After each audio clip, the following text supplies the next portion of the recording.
Okay, I'll just fucking sit here then. Oh, yeah. Well, what is up? We got Metal Gets Me High, episode 34. You got the same three knuckleheads, me, Ramon, Brad. We have very special guests. We got Knox from the band. What's up, everybody? How's it going? We're good, man. Just freaking enjoying the morning for us and afternoon for you, man.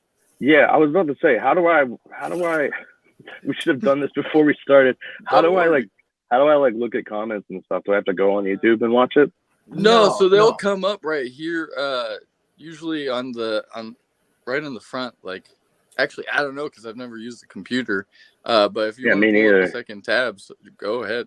Brad would probably know. He's our computer guy. Hey, how do you see the comments when you're using this, Brad? Oh, it's off to the right. Just off to the right. Okay. Yeah. Oh, so it's not beautiful. Not in full screen. Okay, all right. I got it now. Cool. Well, 2022 was a great year for heavy music, and I feel like your band was definitely a part of that. I got to check you guys out twice for the first time. To be honest, going into the first show, it was I was more of a casual fan. I just heard Malignance on Liquid Metal. Fuck yeah, man, this is freaking sick. Like, I feel like thrash nowadays isn't as prominent as it used to be. And you guys have a really good sound, and it drew me to you. And you guys were the first metal band that my girl ever got to see live. Not a metal Oh, really? Band. We walked in. We missed Spirit World, unfortunately. Walked in, and you guys were playing. This is the Decibel tour. Yeah, the Decibel tour, man. And cool. It was, you guys kick ass. Like, you guys, what was cool about you is you guys look like you're having a shit ton of fun up there, and that's what I love about metal right now. It seems like a lot of bands are doing. Yeah, it's always a blast to play. I mean, that's where I get like my whole like release or like the whole band experience is on stage, because like you don't get that in practice, like, or you just don't get in the studio. So yeah, just playing live is like my purpose in life. That's how it seems.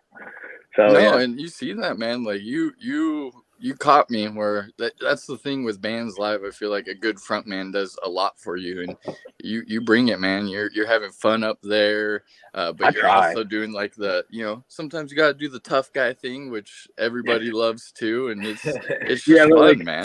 Like, you're like looking at it though, like if you like watch a live video of yourself, you're just like, stop it, dude. You look so fucking. You're being so corny. No, fuck no. Keep that shit going. Okay. All right. How would you say like 2022 was for your band specifically? Dude, it was fucking monumental. Like we counted them up. We did almost 100 live shows. I've never done that before. For a lot of bands, a lot of like bigger bands and stuff, that's kind of small. But I know I was talking to this dude Joshy. He's a roadie for Obituary, and I think they did like 400 last year, or like not 400. There's like 250 or something like that. Okay. Like, Jesus Christ! Like that's days off, basically. That's no days off. That's barely any days off.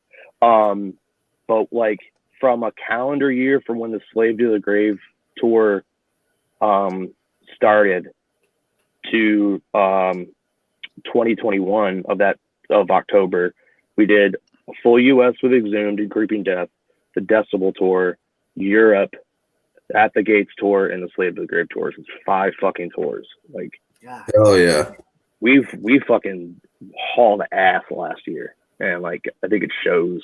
Like we're trying to gear up to do like a full like a headlining full US tour, because it doesn't seem like there's that many people who would care.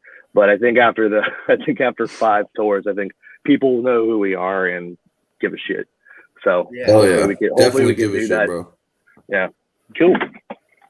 Well, like, and even with like your guys' music, I feel like you've leveled up on each release, like from the demo to the At the Walls release, and then Malignance, and going from to a big label like Century Media. I feel like that always helps too. Like you're gonna, more people are going to see it because they're like, oh look, this Century Media is releasing this. They have a good catalog. Yeah, that's basically was a huge push for us because I mean, it's like you said, it's fucking Century Media, duh. But like just having that level of exposure, I guess, to like a worldwide audience instead of just a couple of places on the East Coast. Yeah. So it got kind of big, kind of quick. So, but I mean, good problem to have. Huh? I said that's a good problem to have. Yeah, I mean, it's a problem, but it's a nice problem. So like a lot of stuff seems like it kind of gets out of my hands really quick because I'm just like, ah, shit, like I don't know what to do with my hands. But like I get to talk to cool guys like you and shit, so that's fine. Like it's a cool plus. Yeah, but that's what's cool in about terms this of music. In terms of upgrading, like I think we've definitely gotten better at our instruments. I'm better at singing now, like way fucking better. I listen to the demo and stuff. I'm like, oh, like, you sound like a fucking brat or something. Like, it's just not there yet. Yeah. Yeah, but we've all gotten way better at our instruments. I think we're all just comfortable with the lineup that we have, and we're all super close friends, so we can all kind of benefit from one another. Yeah, and just feel comfortable that like when we get on stage, we're gonna fucking knock it out of the park, like no matter what. Like I don't have to worry about, do you know the song or am I gonna fuck up the lyrics? No, we've done it 100 fucking times. Like it's fine. Yeah, you guys can do it in your sleep. Yeah, I mean, there's like a saying like someone's band is tour tight, which is like they played every single day the same thing over and over again. So it's already good. They're already good, but now they're like super honed in. And like usually like the best shows for a band on tour is like the second or third week. Like right when it's kind of starting to wrap up, that's when everyone is like perfect. Which sucks. It's like, man, it took us like 2.5 weeks to get this like fucking honed in and sharp. And it's almost over. Wow. You're like, we have a couple more. Fuck. Yeah, that's only a couple more days. That kind of sucks, right? But like, even at the end of the Slaves of the Grave tour, like we were all hanging out in the backstage in Rochester on the last show. We're just like, everyone on the whole tour agreed. Like, we could probably do another 5 weeks, no problem. Like, we're totally like zoned in to like doing this every day. I was like, yeah, we could probably do it every day for another 5 fucking weeks. That'd be cool to just do it all over again. Hell yeah. I mean, in that tour, when it came out, I was like, holy crap, just the lineup is awesome. I feel like it's cool because you've got, a newer band like Phobophilic who had a great year themselves. Fucking best. Yeah, dude. Yes. They're so they were insane. And they're great dudes. And that's one of the things too. Like with your band, we had heard when we had Alex on, he told us that you're the coolest dude. You showed up to one of their shows with like 8 Little Caesars pizzas.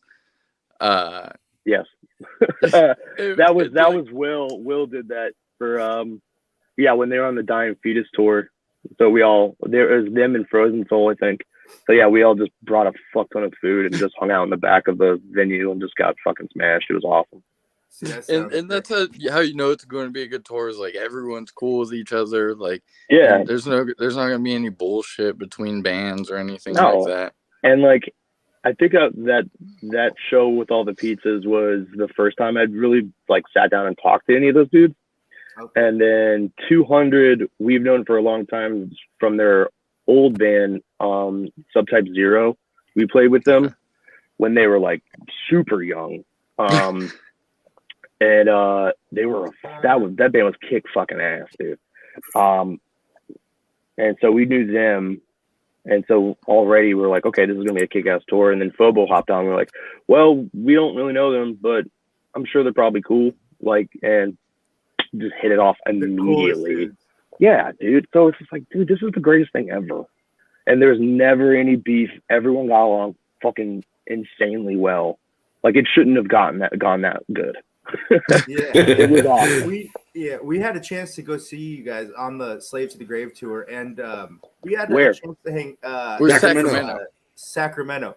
That was at the saloon. Goldfield. Yeah, it was a tiny little. It was the smallest show, but it was badass. That was a dope show. Sick. Yeah. I don't care. We had a chance to hang out with you guys afterwards a little bit, and all the bands were there, and everybody just seemed like they clicked so well. Like everybody was talking, everybody was intermingling. So we got you to drink a little bit of Hennessy. Oh, that's probably why it's a little foggy on me. I don't do liquor all that well, so that's probably just turned off. Yeah. That's cool. I'm glad everyone had a good fucking time. Your face when you took that pull of the Hennessy was fucking priceless. Oh, Hennessy's not the easy thing to do. Oh, I remember I smelt it. I'm not proud of that. I'm not proud of it. It was us and Ezra and Owen, and they're like, "Come on, just take a little drink, bro." You smelled it. You're like, "Oh, all right." You drink it. You're like, "Oh." Dude, they push my buttons so hard. Ezra can get me to do anything. I don't know what he has, what power he has over me, but he has it, and I hate him for it. That's so funny. He's I love him. Question: like, how did Enforce come to be? Did you guys grow up together or hit shows together? No, I'm really not 100% from know the whole backstory of everyone's relationships. I know Will and Chungo went to high school together in Roanoke. That's how they know each other. Okay. I think Will and Zach have known each other for a really long time. I know Zach and our merch dude Gage, they've known each other since elementary school. Oh shit. And Alex has always lived in Richmond, and he's been in thousands of punk bands and metal bands because everyone needs a drummer who can play fast. And I kind of met everyone through our first drummer, Isaac, because he and I worked together. And when they started the band, they pretty much already had the demo, but no vocals. So I just he asked me one day, because I used to be in this other hardcore band, Vice Grip, and he had seen us before, and he was like, I know you could do it. If you just want to write lyrics real fast and jump in the recording studio. I was like, yeah, sure, fuck it. And that's basically it. And just kind of met everyone along the way and became super close with everybody. Yeah. That's a cool story that it just kind of came together, Yeah, it just kind of clicked together, and I don't really think too much about it, but it is kind of weird. I don't know any of these people. It just all felt together. You're like, cool. Yeah. Dope ass band. Cool band. Let's go. In 6 years, I've made 5 really super close, tight friends that they can ask whatever they want out of me. I love them. I trust them to death. So it's the best scenario, I guess, to me. And that's going to show in your music, if you guys are all clicking, there's no way that the music isn't going to be good if everyone's on the same page. Yeah. And it's almost kind of subconscious, especially with the new album that we just finished doing. All the songs are super fast. And when we recorded it, everyone was just kind of let's not do what we did for Kilgore, because that was really hard and frustrating. So let's just dial down the production and just keep it raw as fuck, because we've been playing so much. We did that. We recorded that right when we got back from At the Gates and right before we went on Slave to the Grave. So it's just immediately off the road, record this album, back on the road. So it's we're in tour mode. Let's just record these songs as if we were just playing, be our natural selves. So there's no fucking click track for the drums. Alex just played as fast as he fucking wanted, and everyone kept up. And I just wrote lyrics super fast, and just made it it's just raw as fuck. It's just authentic, I would say. Raw and authentic. And that's my favorite thing about metal is I feel for a while there everything was getting so technical and had to be super clean, and now you're starting to see this renaissance of more, we'll call it caveman, but it's almost instinctual. You know what I mean? Where you're just kind of low knuckle dragging fight riffs, which I'm cool with. I like that shit. Yeah. I love it too, and I think that's what's making heavy music so fun right now. You're seeing all these tours. It seems like all these tours are doing well, even though there's some level of competition. You might be in one area the same night. That's what I mean by competition, where there might be 4, say Los Angeles, there might be 4 shows the same night, but they're all doing well. Yeah, that's the cool thing that happened in Salt Lake City on this tour. because Amon Amarth and Obituary were like not even a 5-minute drive away. I'm like, dude, no one is going to this fucking show. I mean, it was a small place, but the place was packed, and one guy was like crawled up a banister and like monkey crawled across like a beam and like fell on me on stage. I was like, this shit fucking rules. Yo, this is the fucking that ain't happening over there. Yeah, that ain't happening at the stadium. Hell no, they got the fucking guys in yellow vests. Yeah. What is it? What was another one? I think the first time we ever played Denver, there's this intersection there that there's like 6 venues within like a 5-minute walk of one another, and every single one had dope shows. And we were playing at this like zine library thing that's right on the corner. It's like a library, comic book store, zine store, like super cool little cafe and shit. We played in the back, like behind all the fucking library stacks, like all the bookshelves. And I was like, this, and there's like one light bulb. And I was like, oh, dude, my monitor keeps, come on, man. Don't do this to me. Just stay on. Thank you. What is it? And so I was like, dude, no one's going to come to this thing. Yo, that place was packed through all the aisles. And people were like taking the the big ladders that you like walk up the bookcase and like they slide. People were like sliding and like jumping off or climbing up to the top of the bookcases and jumping off of them and shit. I was like, this is chaos. Who knew a library would Hopefully the library had insurance. Yeah, who knew the zine library was going to be fucking lit, and it was. It was really, it was nuts. Yeah, I loved it. I fucking love playing Denver now. I've heard like Denver's got something cool going on there, which is cool to hear, because I wouldn't think of Denver being a heavy music place. They've got a good younger crowd. Like that was the first time we played. We played a bunch of younger hardcore bands. Then the next time we played across the street from that place, and with a few more hardcore bands, but there was like twice the amount of people. And then of course we play again with fucking Obituary. I mean, how can you lose? And then again with At the Gates, how can you lose? And then we come back again with the tour. And it's just, that place sold out like immediately. It was so nuts. Like, this place rules. And then I would say the majority of people are under the age of like 30, like so people are going wild. People are just going absolutely they're going fucking nuts. And they're losing their minds and they're breaking their faces, which, I mean, I fully support. Yeah, you got it, man. It's part of the game sometimes. It's funny, like, seeing online people going crazy about, like, and they're probably people who aren't in the scene, but like getting mad about people throwing spin kicks and shit in pits. But it's like that's part of the game. It just is. Like, even for me, like, I try and stage dive as much as I possibly can. Like, if I can see a good opening or like a good bunch of people, I'm going to jump on it. Like, so, and like, even on the At the Gates tour, Waste was playing in Toronto, and there was like 1,300 people there, and I was like, I am diving off this stage. I'm gonna clear that barrier, and I am going to just demolish at least 20 people. I jumped off that stage. Everyone moved like roaches. Oh, man. And I land right on concrete on my elbow. And I fractured my elbow. I had to do like 3 days in the sling. Shit. I was like, you son of a bitch. Like, that hurt. I had to get, they took me out to the medical tent or whatever. And they were like, you need stitches. And so, since it's Canada, they're like, you need to go to the hospital to get stitches. And I was like, fuck. Yeah, I was like, you're the medic. Just stitch me up. And they're like, you don't got glue in your pocket, buddy?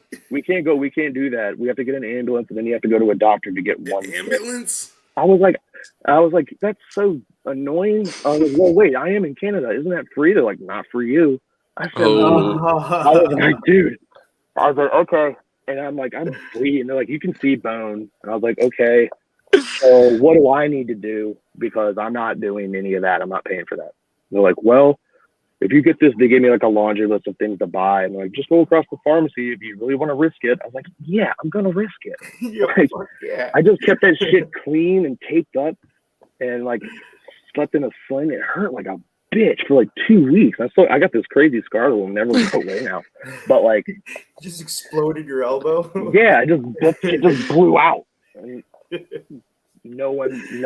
You need, if people are stage diving, you need to catch them, like, or at least just take the L and just get your head just bent, like smashed it real quick. Yeah, for real. Like, stage diving's the fucking coolest. Everyone needs to stage dive. Period. At some point in your life. There's no way I'm stage diving. I'm gonna. Yo, Brad, no, fuck you, Brad. If Eric from Gatekeeper can stage dive, anybody. Or remember, Tony said he staged dove at Sound and Fury. You got it, Brad. Yeah, dude. Yeah, fucking Anthony did. So yeah, there's no excuse. On that the last day of the Decibel tour, during, I think it was during Municipal Waste, Eric comes out, and I didn't even know he had it. A full Buc-ee's costume. Yes, I saw that. He just walked on stage in a Buc-ee's outfit. I'm like, when did you get that? How did I not know you had that? And he just walked on stage and just fell on everybody. Everyone took it. Yeah. No problem. But like, people could be so finicky when it comes to getting landed on. You're just like, Buc-ee's outfit. You're up front, man. I'm gonna blame it on Toronto. I'm gonna guess if you did that in Philadelphia, you would be all good. But no, it depends. Because I staged over at least twice every day on the Slave to the Grave tour, and there would always be somebody like the next day get a message, hey buddy, hope you feel good because you landed on my head. I was like, well, are you okay? And they're like, yeah, but that could have been really dangerous. He was like, yeah, no shit. Like, but if you're fine, you're in a pit. What do you expect? Yeah, you're literally on the edge of the pit, between the pit and the stage. That's the worst place to be.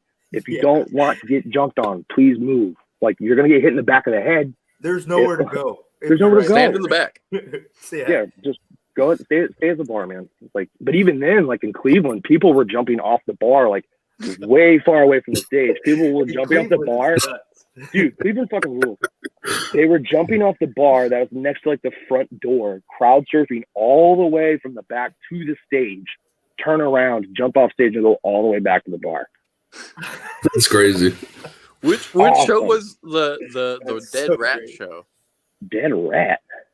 Yeah, I remember seeing something that, like, I think during the 200 set, somebody threw a dead rat on stage at them. I just nodded. That's really funny. I don't remember that.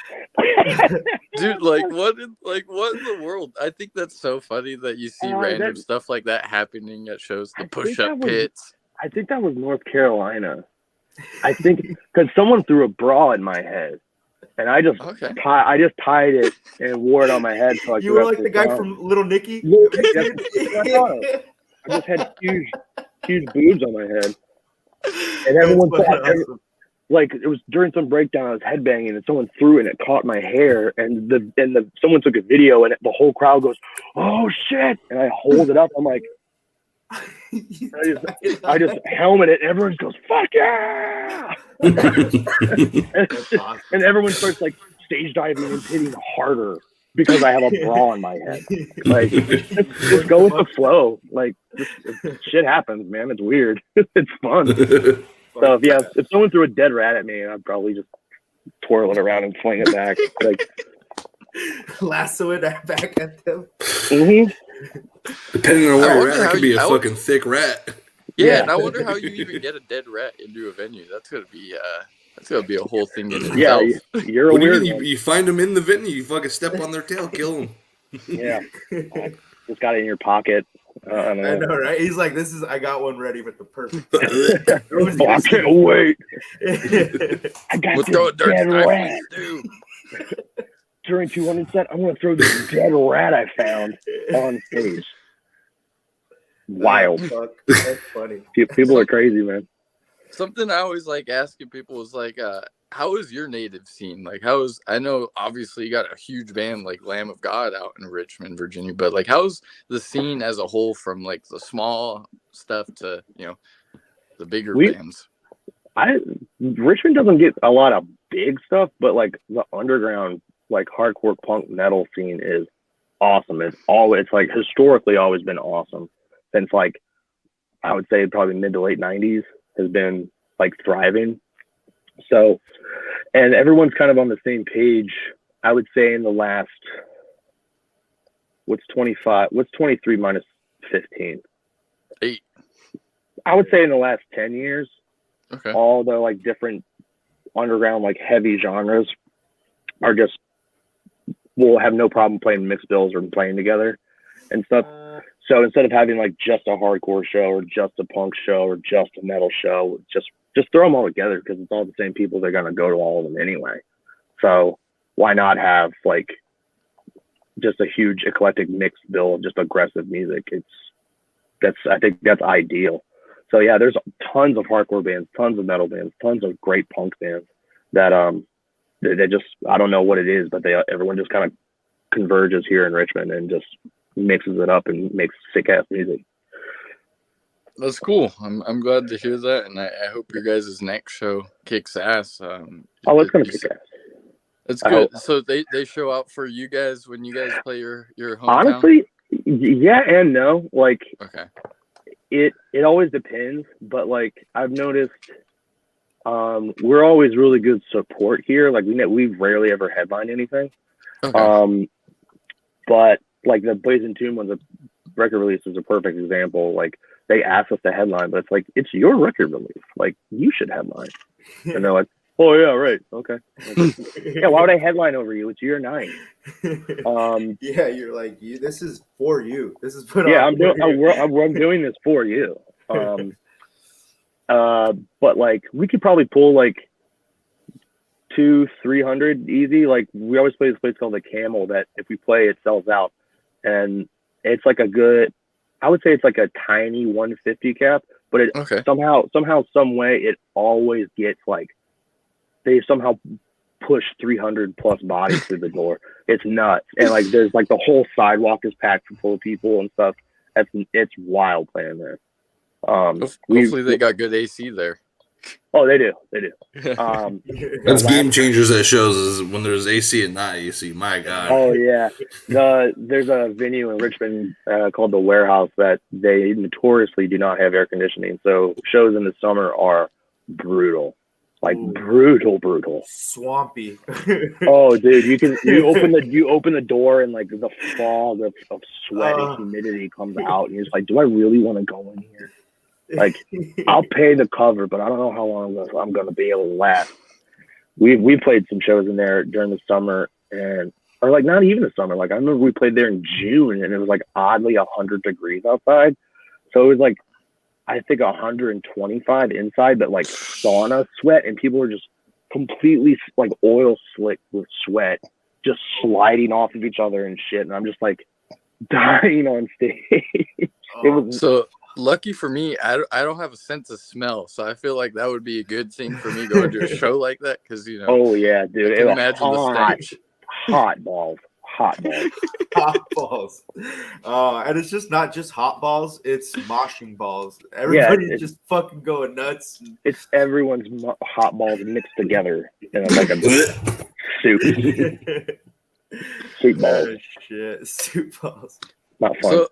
So as like a music fan, do you keep up with new releases a lot of times, or are you kind of just, I'm gonna listen to the stuff that I know and love?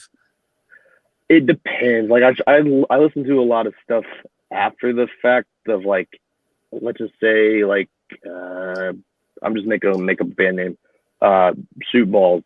They just put out a demo and it's like it's blown everyone's mind, and everyone's like just gets on the Soup Ball train.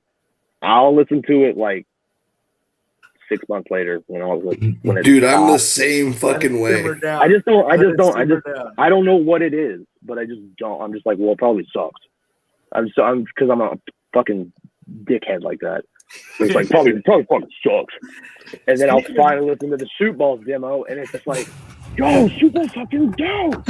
I'm just a contrarian dickhead to myself. But there's obviously Blazing Tomb is one of my favorite local bands. Another one, Killing Pace, is fucking awesome. Okay. They had shirts before they even played a show, which I thought was really funny. Or they had like recorded music. They didn't have anything. They had shirts, and everyone was buying them. He was like, "What the fuck is this band?" That's awesome. Shoot for the moon. Respect, yeah, respect. And then I just listened to this band called AIDS from Sweden. From Sweden. Okay. Straight up AIDS. And it's awesome.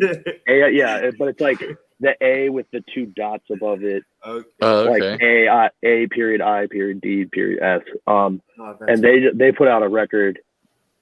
Let's see if I can find it. That's awesome. It sounds like, do y'all know the band of the Impalers? Yes. It sounds like if Ministry and the Impalers had a baby. Okay. It's like super industrial, like drum machine, like pace, but like Impalers riff. It's fucking tight. And it's all about, of course, nuclear holocaust and shit. So you can't hate it. No, absolutely not. History. It's just badass. Let me see if I can find it. Sorry, I know this is mixed for great live streaming. Oh, don't even worry. We're the least professional people out there. Yeah, I'm aware. We're like 30 episodes in, and I just got a computer to do this, so we're no more phone life. Are you on the computer, Razor? I am. I'll be on the computer next week. I've just been lazy. Why can't I find it? So you can't just Google AIDS band Sweden, and then the first thing that comes up is Sweden's racist band-aids. And you just never mind. I give up, dude. I'll try and find it later. How do you find new music? Like, is it word of mouth, YouTube? Word of mouth, mostly. I mean, like, okay. I'm blessed to have a lot of friends, but I'm also cursed by being in a lot of group chats. So it's just like my phone is constantly buzzing. But it's most of the time it's like, hey, check this out. You heard this? No, like, just constantly talking about music. So if one of my friends is like, hey, you should probably check this out, I'll check it out. Okay. But if it's like some band I've never heard of, like Soup Bowls, and everyone's like, yo, gotta get on Soup Bowls' dick. I'm like, nah, I'm not gonna do it. I'm with you because like I'm always checking out new music, and sometimes I get bummed when I go back and I think, I'm like, man, like I probably listened to more albums that I was either like meh or I don't like this than albums that I'm like, oh, that was fucking sick, man.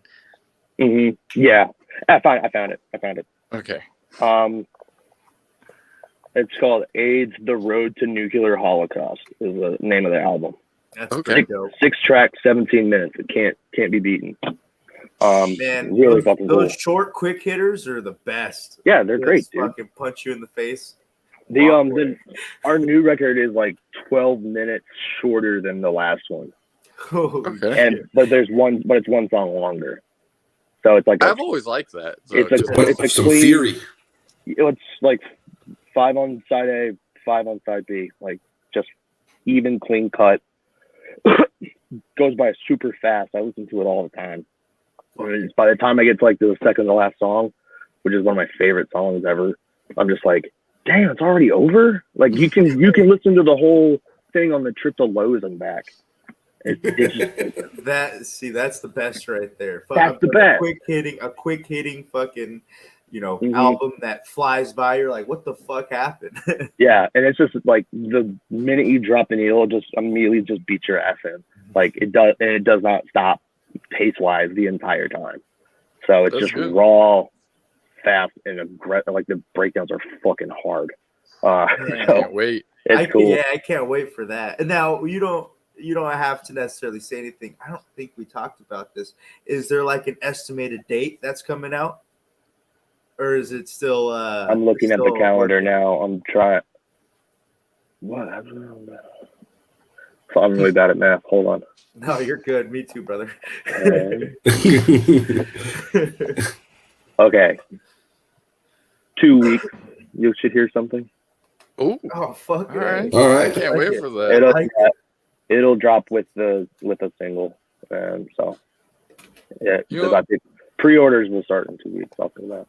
Cool. That's exciting because you guys are a band where, like, when the 2 times I've seen you, your guys' merch is so good. It's like the best hat in metal right here. Want everything. I love that hat. I love that hat. I had to swindle this off one of your guys because you guys are sold out at the show. I'm like, dude, I need that camo hat. That's probably my hat because I had one and then I didn't have one. And like, we don't have those hats. Like, they're gone. They're not making it. Like, we're so bad at merch because like we'll make it and then we're like, yeah, that looks pretty sick. And when it comes to like time to re-up or like make more, nah, it's just like, well, we found this and that's a kind of weird looking hat. Let's try that one. And for as much as you can of this hat, it'll sell, I promise. Oh, I know. I like it. I think it looks cool as hell. I mean, even though just their standard black hat looks cool as fuck to me. But like, yeah, no, it's sick. There's other stuff like on what's it called? Night merch or something. Yeah, Night Shift. Night Shift. Sorry. Wow. I'm really... your shirts off Night Shift. Well, yeah, like all that stuff I don't even have. Like, and I want. Like, I need it. But because like the beanie and stuff would be perfect right now because I don't have any hats besides like this hat. And I would like a beanie right now, and I rock all of my own band shit all the time, so I don't really care. That's good. I got the shirt, the short sleeve with the primitive man holding the head and the kid, like Conan looking dude. Yeah, I loved that shirt. I'm kicking myself. I wanted that freaking camo pullover, but I just those sold way faster than I thought they would. And like we had to re-up those like I think twice on tour. Yeah, it's a good problem to have. It's the worst. It's the worst best problem because like trying to get merch while you're on the road and have it being shipped to a venue that it has to be there at a certain day and a certain time, and like trying to keep up with it, and then if it gets lost in the mail, then it has to get shipped to another place, and you're just constantly paying for fucking shipping for massive boxes. Like, it's not cheap. It's not cheap. Yeah, chasing. And then you could miss it. You would have to chase it. Yeah, and then it has to constantly keep chasing you. And sometimes they'll just never get it. And you're just like, you know what, fuck it. Like, never mind. I'm not paying like another $500 to get 2 boxes of shirts. Like, yeah, screw that. Are you enforced as band dad? No. No. Okay. No. Our guitarist, Will. He is band dad. He is daddy. We call him Grampy. Like trying to get like a meal like band funded. That's a group effort to get one meal out of one like person who holds all the power.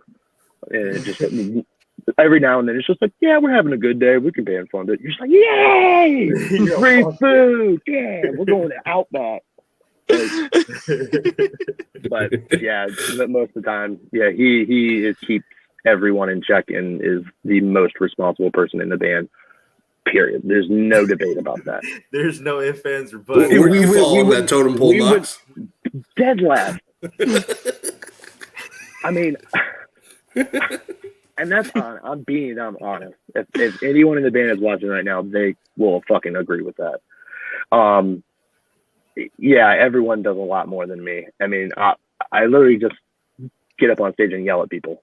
That's my job. My job is to hype you up and get y'all super pumped, and hopefully you guys buy a hat. That's what and to jump on you, and to hurt your feelings. That's my job. I help everyone like load and stuff, like load and unload their gear and everything, but like they maintain all their gear. They have really nice gear and great guitars and shit like that. They like spend a lot of time like setting up, and like all praise should go to them. I'm just some fucking dude with the microphone. What about when you guys are in the studio? Like, you mentioned you don't play an instrument, but do you ever like you're just sitting there and you're like, hey, throw one more dun dun in there? No, not really. Like they pretty much have everything good to go when we're in the studio. The only thing that I contributed, which I think is a big thing, is that they rewrote and restructured one song that was like my favorite song, and then they took it had this portion that was like I thought had a really catchy chorus part, and they took that out completely. And they're like, "Hey, can you write something else because it's different now?" I'm like, "You ruined it!" Yeah, I love that. I was like, dude, I like if this is the only like thing I get for the next like 4 albums, like you have to put it back the way it was. And they're like, okay, fine, and it's perfect. So good. Like that's the only thing. Everything else was fucking solid, but like that one thing was like a huge pet peeve of mine. I was like, you cannot fucking change that. Is that on the new record? Yeah, it's on the new one. Nice. Yeah, but most of the time, like they work really hard to make the songs as good as they can be. So there's not really. If I say like, hey, you need to add another Jun Jun, it's like, no, we already tried that. We've already thought of that, and it doesn't work. So it's okay. Well, there's no reason to even bring it up. Yeah, that's fair. They know what they're doing. Yeah. I trust them. I know what they're doing. Like they know what they're doing. I can trust them. It's fine. But except for that one time, they fucked up. Only time. And then, like, how was this year? You mentioned you guys had gone to Europe. Was that your guys' first time? And how did Europe treat you guys? Yeah, that was our first time in Europe. I think that was the first time for everybody but Will. Will was in this band Red Death that went on tour with the Cro-Mags in Europe. Oh shit! A couple of years ago, and so he had been there before. It was sick, dude. I mean, it's definitely different. It's definitely foreign. But we got treated pretty well. I mean, Hellfest, we played in front of like 15,000 people. Hell yeah! Like what was like, that? Yo, scariest. It was. I don't like roller coasters, and that was scarier than a roller coaster. What? Oh shit! Yo, it's fucking scary, man. The roller coasters are sick. You're like, no, I'm not. Yeah, I'm good. But like the way it's set up, like the stage is massive, and the side stage is almost the same size because they have like 5 bands like setting up side stage, so like you can roll all your shit out, play, and then it's like gets moved to the other side, and like they have this constant stream of bands coming and going on the stage. So like you're just side stage waiting, and while some other band's playing, and after every song it's just like like the Roman Coliseum. I'm like, no, I'm not. I took so many like I'm scared poops, like just standing out pebble hits. Just like wet soup ass, and I was just like my stomach is in knots. Like it was also like 110 degrees that day. Oh shit! And I was like, this sucks. I'm hot. Why did I wear these fucking boots? Why did I wear a long sleeve shirt? Why? And then you're like, I'm like, oh no! Like I gotta run back to the porta potty and just sit there. They're like, okay, cool. And then you get back, it's like 5 minutes. I'm like, I gotta go back again. Like, I can't do this. Oh, fuck. There was one part I was like, I cannot do this. It's 1,000 people. Yeah, I can't imagine standing in the middle. That's my dream festival, man. Just screaming at you. It's fucking nuts because, god damn it, honestly. Because so we played in one of the covered places that's basically the size of an airplane hangar. So there's 2 of them right next to each other, and so the crowd just kind of shifts back and forth, just walking in between. So while the other band was playing on that stage, we're setting up, and we set up, do a sound check, and then we play a song, just to make sure everything's cool. And for that, there was probably 700 people just watching us sound check. It's like, there's a band over there. They're like, no. They're like right on the barricade, just like ready to fucking go. It's like, okay, cool. And like we did the song, and everyone was just like, some guy in the back was like, hell yeah! But he's like a football field away. Hell yeah!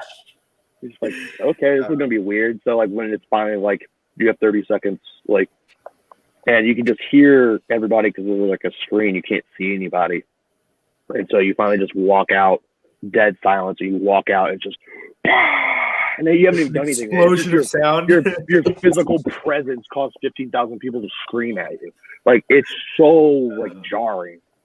And there's got to be some video of it somewhere, but like that shit was nuts, dude. There was like a circle pit of 1,000 people, like insanity, like so sick. But they get down in Europe. Oh yeah, they definitely get down. Spain was awesome. We had some good shows in Spain. The UK, I think, was probably the best in terms of like crowds and turnout and whatnot.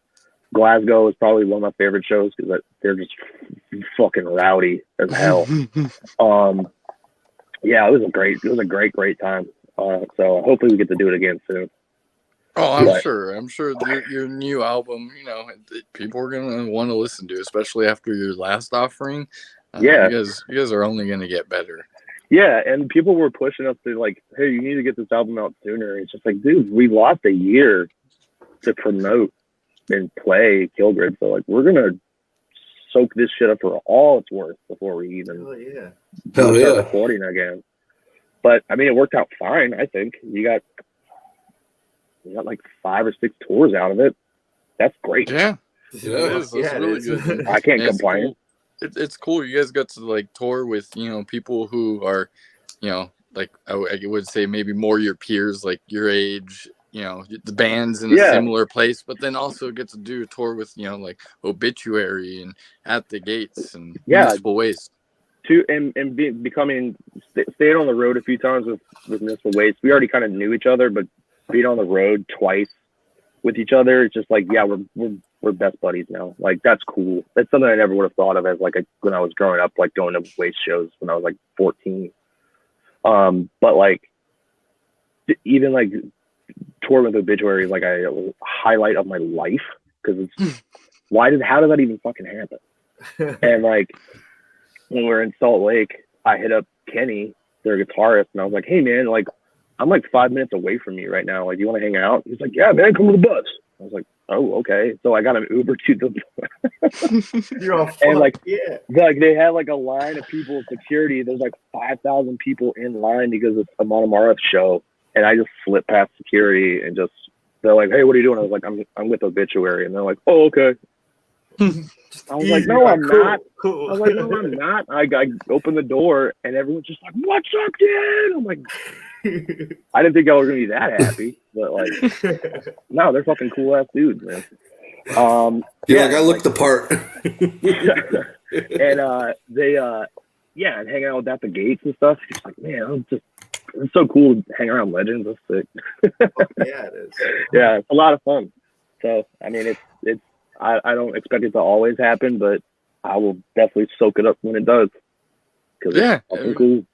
Like that sound, I'm glad that you're having a good time you're aware of it, because I've brought it up in the past in different shows. It's like it's got to be kind of weird, like having your like your idols become your peers, where like, dude, I'm hanging out with this band. Like that's freaking crazy.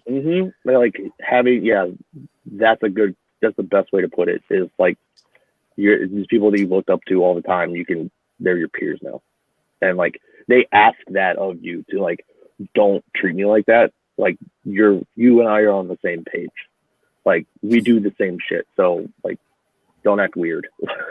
Like, don't be like, oh god.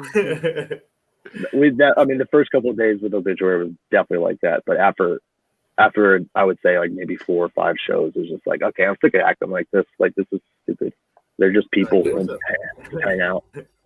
So it's fucking, that's cool. It's I like cool. Say that too, because we've found that out too, where it's like, you as someone who's like not part of the scene, when you go to a show and you realize like, oh, I could just talk to the dude who was just on stage and he's selling me a shirt and ask me how he found, like, that's in what other genre could you do that? You're not going to insert big rapper name here to one of their shows. Not doing it. I mean, like that's the beauty of hardcore and punk and metal is that these people are just like you, and they're just peers and fans of the genres and the music, and you can talk to them about anything. It's fine. I'm just a person. Like, we're all just people. But some people kind of take it to an extreme, and those people are punishers, and we're all talking shit about you on the bus because you're weird. But like, some people are kind of cool with it, though. I assigned someone's face in Texas. That was cool. That's she was like, dope. I don't know why. She just came up to me with a Sharpie. She was like, sign my fucking face. And I was like, okay, all right. And I just signed her cheek, and she looked tough as hell. I was like, all right, don't get that tattooed on you, though. That'd be terrible. That's not my best work. Yeah, my girlfriend would be so pissed. She's like, that's so funny. who is this lady with the tattoo of your face? You're like, I don't know. I just did what I don't know her. Told. I don't know her. I know how it looks. I don't know this person. She just assaulted me with a Sharpie, and I just did it and ran away. Yeah, I mean, it's fun. I mean, people are weird. People can be fun. So I'm always enjoying meeting new people and chit-chatting about Lord knows what. Yeah, that's what's fun. We're all nerds. We all like nerdy music, and it's fun to nerd out. Yeah, I'm trying to see. I'm definitely digging y'all, like scoping through y'all's background. I got the South of Heaven flag. Brad, what? That looks so familiar. What is it? That's Undeath. Oh yeah. And then nice. You got one too. I had it before him, so I had to cut it out. You know, I'm the biggest. I'm like unapologetically a Slayer fan, and that's my favorite album. That's really? His favorite album. Yeah, dude, that's a good one. That and Seasons in the Abyss are my two favorites. Seasons, dude. From like Rain and Blood, South of Heaven, Seasons of the Abyss. That 3-album stretch is like the Def Jam era is perfect. Like, it is. Wow, it's so good. My dad isn't like a metal fan, but he likes like hard rock. But like his favorite metal band would be Metallica, and it was funny because like on Christmas he was talking about like how cool Metallica is, and I'm notoriously a little bit of a Metallica hater, and I was like, it's healthy to be like, you need to try Slayer out, because Slayer is like they're the best, in my opinion. My humble opinion, they're the best metal band of all time. Yeah, and he's like, no, how could you say that, Metallica? And I'm like let's just be honest here. I know Metallica has spent more time being a bad band than they have being a good band.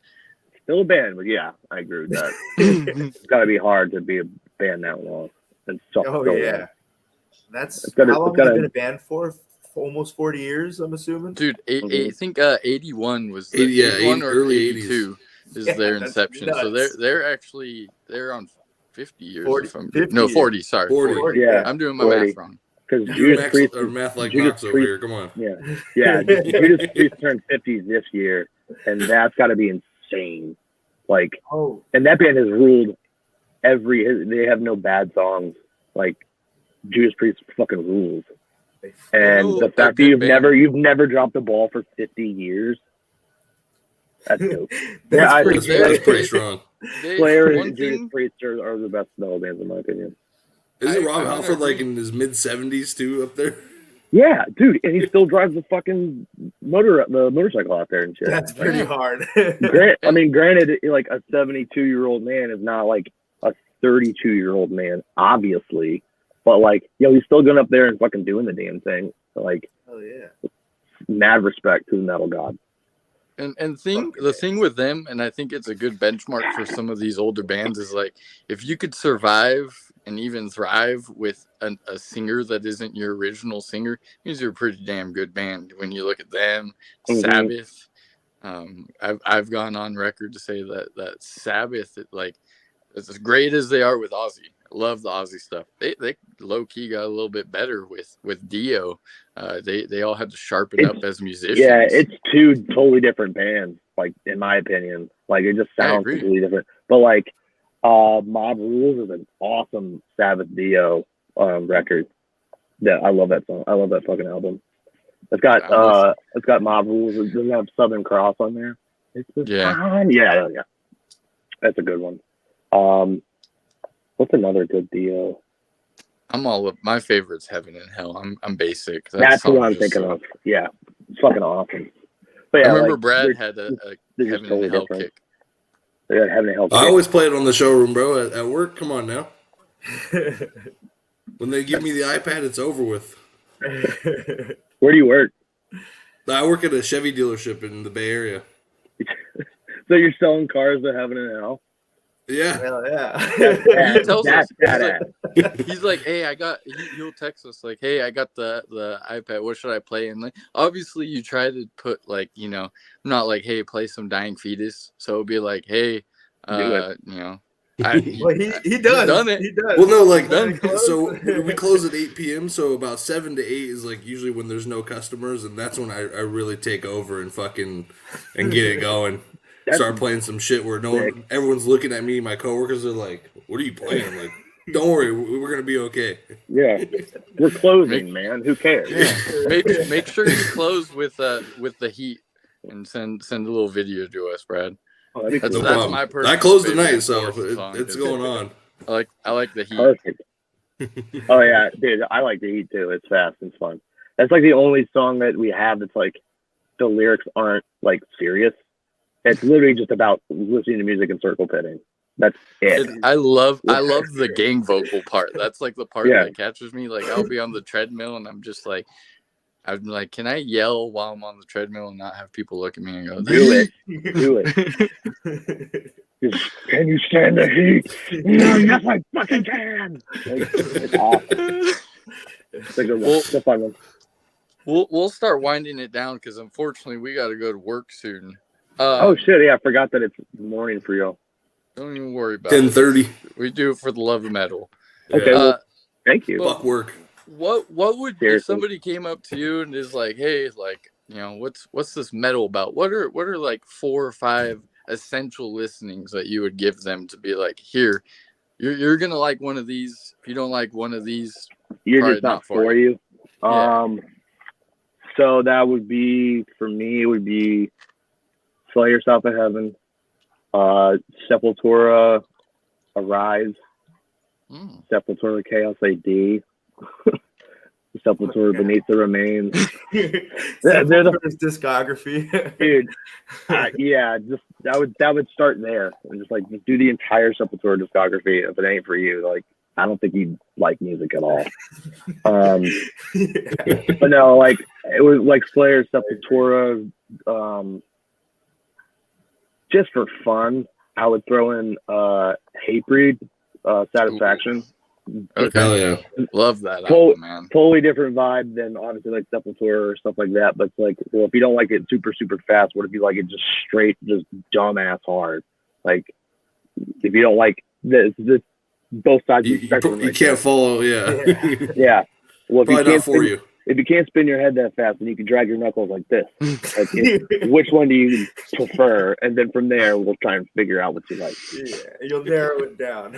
Justin uses this term, don't be around me when this song plays. Don't be around me when Puritan is on, bro. Oh, no. We did a benefit for a friend last year. He unfortunately passed. We did a benefit show for his family to raise funds to cover the funeral costs. And that dude was like a notoriously hard mosher, like jump off everything, punch everybody in the fucking face. Like he was dope. R.I.P. Doug. But for his just to pump the crowd up, we played last and we ended with 2 back-to-back Hatebreed covers. Yo, it was, and no one knew what to expect. Or like, well, they just thought we were just gonna play our song, and then. Since they're in a completely different tuning, everyone just like unplugged their shit and just put other shit on that was tuned right. And everyone's like, what the fuck is going on? And then we go, and everyone's like, what the fuck? Shit. Started punching people. Yeah, just immediately, like I got my fucking, I have a scar underneath my mustache because someone punched me so hard that my tooth went through my face. Shit. Yeah. And I was like, And I just took it. I wasn't like, oh fuck, it just like yeah. It was dope. And at the end of the show, I was like, I am covered in somebody's blood. And, and I look in the mirror, I've got this huge gaping, like my lip almost like split into two parts, but I just had this huge hole in my face. Looked like fucking Robbie Lawler. Yeah, it looked fucked up. And I was like, oh no. You're like, worth it though. Worth it. Totally worth it. Totally worth it. When something like that happens to you, what does work say? Like, what are you doing? Just don't say anything. Okay. Don't tell them anything. Why would I? It's none of their business. That's fair. Plus, I got this cute little mustache so I can cover it up. But like I've messed up shaving it and getting home and having to shave just one side of my mustache just to see it, so I can see it and like clean it out with like alcohol and like Listerine and shit. Oh my god, it was so painful. I made noises that I've never heard myself make. I sound like a stuffed pig. Just like it's insane amounts of pain, but like totally worth it. And like I didn't go to the hospital or anything, so when I tried to go to the doctor to get it stitched up, it was too late. Okay. They're like, so they were just a hole in your lip. They're just like, yeah, they just got a 2 centimeter hole in your lip until you don't. I said, okay, thank you, and just left and just kept it clean for like 2 weeks. Yeah, that was the best part. It's like my new trick. I'd go up to my roommate and just shoot it through, and they're just like, "What the fuck was that?" I was like, "I just shot through my wound." Like, you're a fucking psycho. Yeah, that's fucking funny. It was fun. It was fun. It was worth it. Good. Well, totally. The last thing I got for you, man, is how does metal get you high?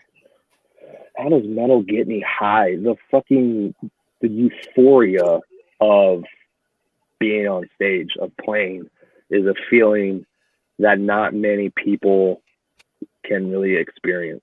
Like, I guess being in a band and like, who else would get that kind of, like a comedian? Like, I don't know, get that type of like reaction and play like back and forth with the crowd as much as I don't know, metal or punk or hardcore or anything. Like, it's very much, it's not just me on stage, it's us on stage and you in the crowd. Like, we have to work together on this, and to kind of orchestrate and weave that with being mean to the crowd, I think is really fucking funny. It's just like, what's up, maggots? Like, you suck. Like, show me what you got, pussy. Like, and people eat it up, and you're just like, wow, like we're actually working together to make this whole experience so that much better. That's something that like you can't, like, I love it. I definitely get a heavy buzz from doing it and playing live. Like, we played that For the Children benefit in LA. Sick, man. Yo, people just for no reason, I don't know who started it, but during a song, like 300 people just started just doing push-ups, and I'm just like I turned around to get a drink of water, and I turned back around, and everyone's doing push-ups, and I'm just like, 20 more, I'm counting. I'm just like, I don't know what's going on, but I'll play along. Like, I'll go into it with you, but shit like that, like, it's just very spur of the moment, like, connection between us and the audience is something that, like, I can't. This monitor, I'm gonna shoot. I'm gonna break it. Yeah, that can't be like recreated. It can't, like, it changes and varies from place to place and person to person. So that kind of connection is the coolest to me. I'm sorry for a long-winded answer. No, I probably said the same thing like 7 different ways. But that shows your passion. And honestly, like I said, you guys it shows in how you love your music, because you guys are really freaking good live. I think that's the benchmark of a band, is you could be great in the studio, but like it changes once you see a band live and they deliver. You're like, oh, like, yeah, if you can't do that shit live, then get off the stage, man. Like, you gotta do it. Do it live. Fuck yeah. Well, we put your socials in our description. People follow you, and then we put your guys' link tree. We want people to check out your music, especially since you said you got new stuff on the way. So, we really appreciate you giving us the time. It means a lot, man. Oh no, thanks for 3 people waking up early to accommodate my stupid ass. We could have done this at 11 o'clock, man. We could have done it after y'all get off work. I would have been super toasted though, because it's Saturday. So I don't know how it wouldn't have been good, but no, I would have been dragging this. Trust me, I fucking get off at 8, but it means I never get off at 8. Yeah, he's like he's getting off at 11 our time. So yeah. True. Well, that is it, man. Like I said, thank you, and cannot wait for the new Enforce. It's absolutely thanks, guys. Yeah, man. The countdown's on. Yeah, countdown's on. You got a couple more days. Just keep your ears to the ground. We're obviously going to post the hell out of it. So, fuck yeah. You got it. Well, as soon as you post it, we're going to be reposting that shit. So, hell yeah. Thank you. Appreciate it. Y'all have a good rest of the day, man. All right. You too.